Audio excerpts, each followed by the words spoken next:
Today is a special day. For petrol heads, this is like Christmas and birthdays combined. It's new car day. So the Aston Martin is now done and sold. Bye-bye, have a great time. And the TT is more or less finished, so we need something new to build on the channel. So I would like to welcome you to the new project, the Jaguar F-Type SVR.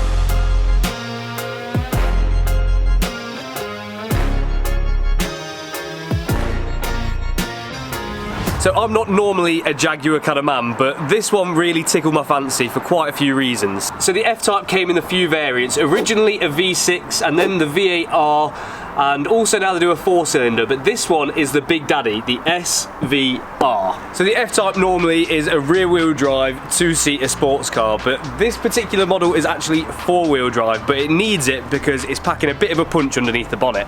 Wrong side, bro. Oh yeah. Comes that way. Not only does the bonnet open the wrong way, which I only just found out, but in this car we have a 5-litre supercharged V8 with 575 horsepower. That's a bit of an upgrade from the Aston. That's such an ugly engine. That's not what matters, because we don't look at the engine while you're driving. You don't look at the fireplace while you're poking the fire. So there is a few things which make the SVR a cooler car than the standard F-Type. So we'll run through those things and then we'll go through the elephant in the room a bit later. So the first thing that you get is a nice carbon spoiler, which is pretty nice and also comes up and down like Active Aero DRS style, which is pretty cool. You also get 1, 2, 3, 4 exhausts, which unfortunately do not pass the fist test, which is a little bit disappointing. You also get a bit more carbon around the car. You get carbon wing mirrors, you get a bonnet, which only comes on the SVR model with these very nice carbon grills in, which are quite sexy, I can't lie, I do like those. But the main thing for me which sold this car is the interior.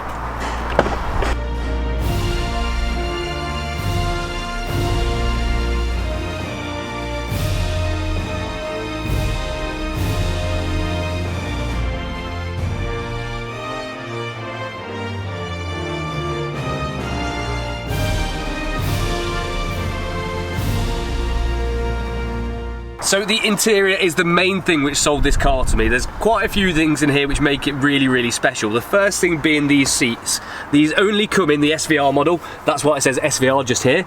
And they have blue stitching, blue piping on this really nice shaped bucket seat, which, let's face it, look the dog's danglies. The rest of the interior is all Alcantara trimmed with the same blue stitching and blue piping throughout, included on the door cards, which I just think makes this interior feel real different over the standard F-Type. But Jaguar build quality looks like it's showing through straight away, because this is why I would not want to own one of these.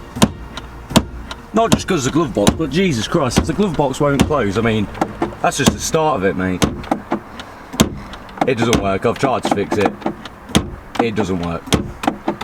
Chris, it doesn't work. Right, okay.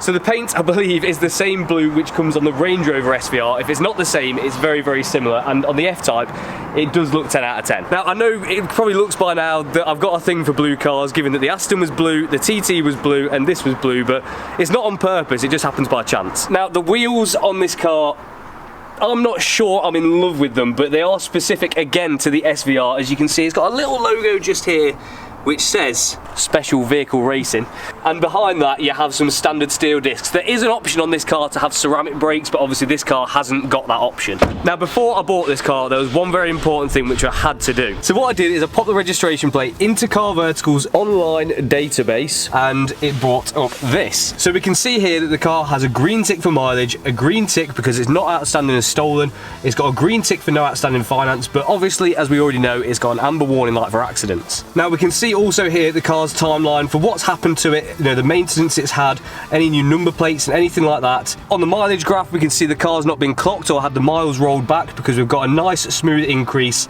over the years that the car's been on the road. So then we come down to the damage report. Now we know that this car is already written off and it's been given a category S, but this is where things could get quite important for you, because when you're buying a used car, the last thing you want to do is buy a car which you think is straight and clean, and it turns out that it has previous history. And even in some scenarios, Car Vertical will be able to show you pictures of the damage when it happened. So take for example this F-Type just here, and you can see that it's got a massive front end impact and is not looking healthy. And if this car was advertised, it's probably going to be one that you'd want to avoid buying. So if you want to check your car, a car you're about to buy, or a friend or family member's car, make sure you use discount code Chris or the link in the description, and that's going to save you a nice chunk of cash when you do your car vertical report. Thank you Car Vertical for sponsoring this video. Let's see how this Jag sounds.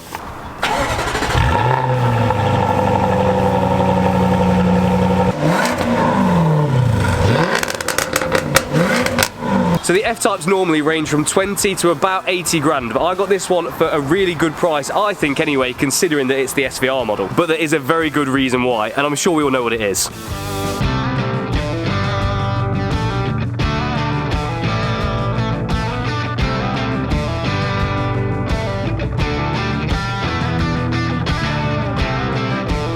So what could cause damage to the car on the driver's side and on the passenger side that's going to be like this? Has it hit another car or hit two cars, maybe gone down the middle of two cars? Because the middle actually looks, well, relatively okay. Now, we know there is a few bits that this car needs, and I'm sure there's going to be more than what I think there is on the face of it, but let's go through what we know the car needs now. So first things first, we definitely need a front bumper. There's no amount of filler which could fix this. The splitter actually looks okay. That looks pretty salvageable to me. I don't know how this has survived, but this part has got wiped out. We also definitely need a headlight. We need a bonnet, which is going to be hard to find because it's specific for the SVR model. We also need a centre grille here because, well, that's ruined. Obviously this side of the bonnet is also wrecked, and also the wing down here too, so they all need replacing.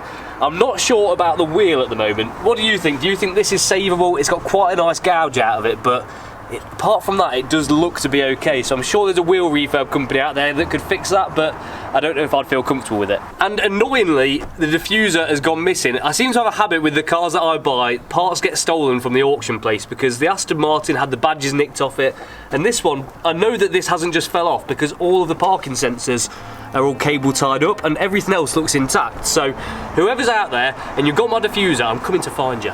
Now the rest of the rear bumper is actually okay, apart from a small scratch here, so it is going to need paint, but is definitely salvageable. On the interior, again, most of it is okay, apart from the airbags. So we definitely need a steering wheel airbag for here, and also we're going to need a dashboard. Now this part scares me because interiors are not my forte. I'm not looking forward to doing this job, but I'm sure it's all doable. So the car runs and sort of drives, but we have got a few warning lights on the dash and a few problems which need sorting too. So we have a tyre pressure warning light, which is, well, that makes sense. We've got the airbag one, which makes sense. I'm not wearing a seatbelt at the moment, so that makes sense, but we have got a check engine light, and I'm not sure what's causing that at the moment. Hopefully nothing too serious. But we want to check what's wrong with the car properly, and the only way to do that is getting it up in the air and on a ramp. So let's get it inside and take a look underneath. I can tell you straight away something does not feel right with the steering, and I don't think it's just a flat tyre.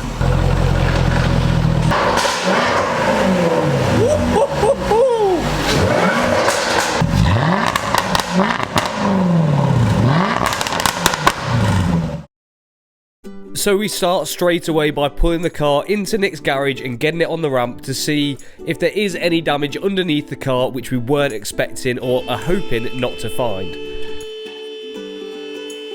So this could be the make or break part of this car. If there's anything serious underneath here that we didn't know about, I could be a lot of money down. So what we're looking for here is no substantial frame damage, and hopefully no oil leaks from the engine or anything else that could be expensive. I'm sure there's quite a lot. Under tray is still on there. That's a start. Okay. You guys know Nick, he helped me do the turbos on the BMW. Unfortunately. Yeah, he loves me. Oh, Jesus. That's what the tires. Yes. Okay. So I said earlier that wheel might be savable. It's toast. A lot of grease on them as well. We are missing a drive shaft. First three-wheel drive. Yeah, you've never seen a three-wheel drive F-Type before. Nick, I'm going to blame you, you know, if this car is rubbish. Oh, here we go. Nick told me to buy it. He said, yeah, that would be a good car, that. To me. To you. To me. There we go. So, I've got an under tray, though. It looks alright. Under tray's good. So this tie rod here has been welded by the salvage company which I bought the car off. I presume they've done that just to make it mobile again. I wasn't expecting that to be okay. Obviously we're missing the drive shaft. Got braided brake lines from factory, that's cool. Shock looks okay. Hub looks okay. Drive shaft look mint. Bluetooth drive shaft. This bit doesn't look too bad. Have you seen anything here, Nick? That ball joint's come out of the arm. Hurt the hub. Kind of thinking it might be worth replacing this corner. I would. Definitely. What do you think about the shock?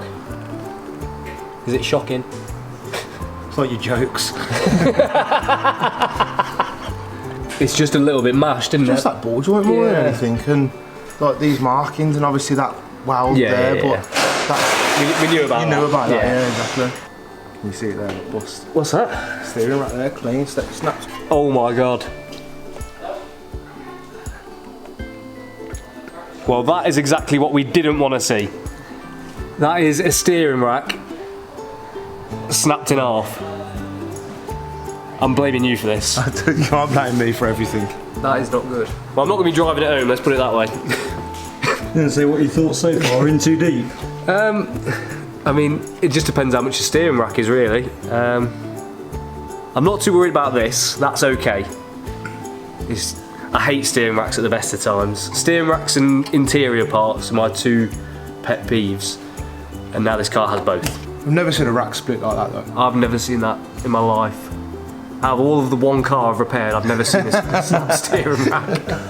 It's all stainless though, or maybe even like you said, titanium. You seen the colour on this bit? Yeah, It's that's like what bluey I yellow. was looking in the welds here, but got like a bluey colour there. Look at that. You got a magnet? Yeah, I'm going to get you one. I want to see if it's titanium. But apart from that, the steering rack is bad. The steering rack is bad news, I'm not going to lie. I didn't want to hear that. But I suppose the good thing, because it's broken in half, it'll probably be easier to take out. So Is that it sticks. steel? Oh.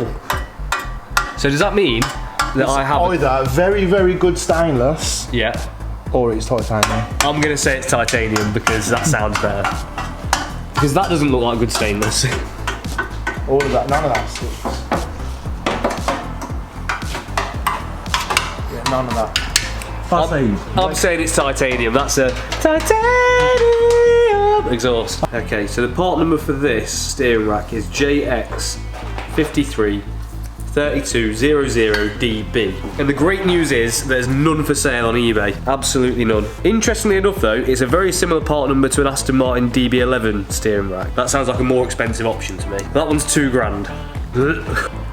To be fair, because you don't just take this brace off. Yeah, Go out that's that what way. I'm going to Okay, do. yeah, I've yeah, just been that's looking, take this X-brace That's off. not as bad as I thought. Normally it's subframe off to get the steering rack I out. reckon it's probably one of the easiest racks. You reckon? Yeah, I reckon you'd even be able to do it.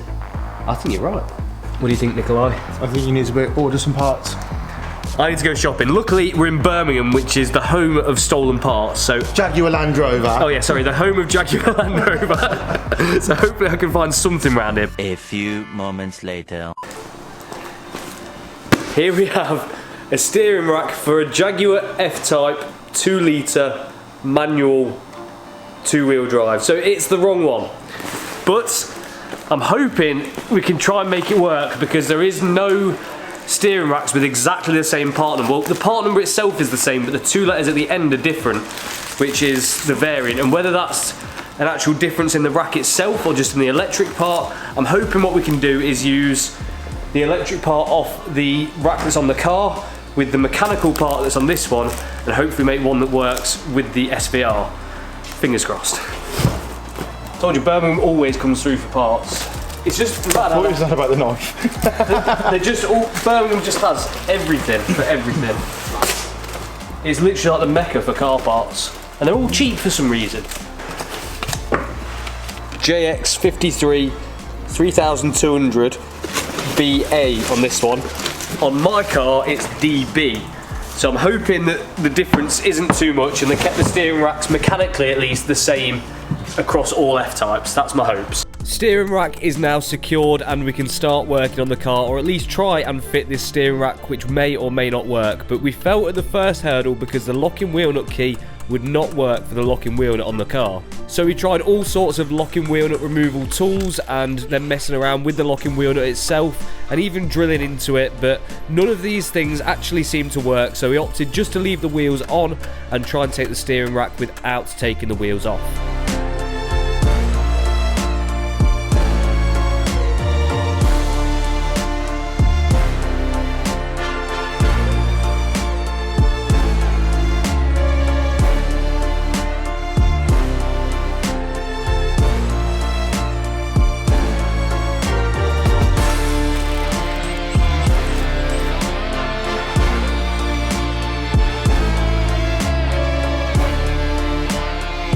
wanted to try and get this done before I get the car recovered home, because at home I'm not going to have access to a ramp and it's going to be much trickier to do a job like this. But after a bit of teamwork, the rack came off surprisingly easily. This was much easier than on my BMW, for example, as you didn't really have to remove much to be able to get to it.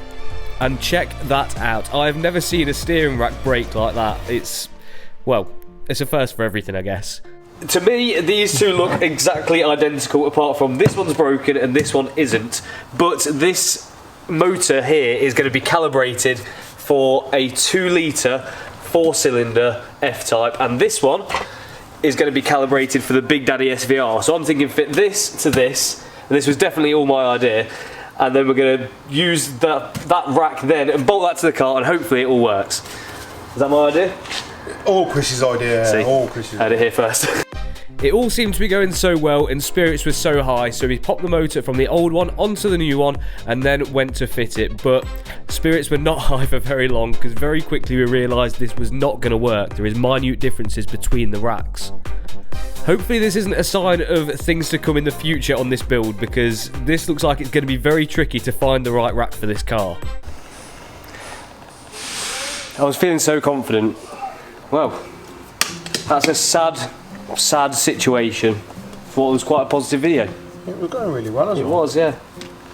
So then last 2 letters do mean a difference. So if you have an F-Type, don't buy a steering rack with the last 2 letters different. So some of you might think I'm a bit daft for trying to fit a steering rack with the wrong part number to the car, but there was some method in the madness, because sometimes those letters at the end can just be like a year variant or something pretty small, but in this case that isn't the case. But I think that steering rack really will be the make or break whether this car actually pays off, because even though I got a good price for it, the parts for the SVR can be quite expensive, so I don't want to pay the £2,500 for a new steering rack. But if you were wondering what I paid for the Jag, well, it was £27,500, which I don't think is too bad considering there's working examples of the same year and mileage roughly for about 70 grand. So if I can fix it for like 10 to 12 grand, I think I'm quids in. Now I have found a steering rack on eBay that has the same cast number as the one that's on the car, but a different part number. It's a GX rather than a JX, and it's a DC rather than a DB. Whether that one's going to fit and work, I do not know, but it's again a lot cheaper than buying a brand new one from Jag. Maybe if any of you in the comments section are Jag specialists and you can let me know, please do, because I really need your help. But what we do with that steering rack yet, I'm still not 100% sure, and there's a lot more to worry about in this car too. So if you do want to see what happens with the Jag next, don't forget to smash on that subscribe button, hit a like while you're there, and I'll catch you next time.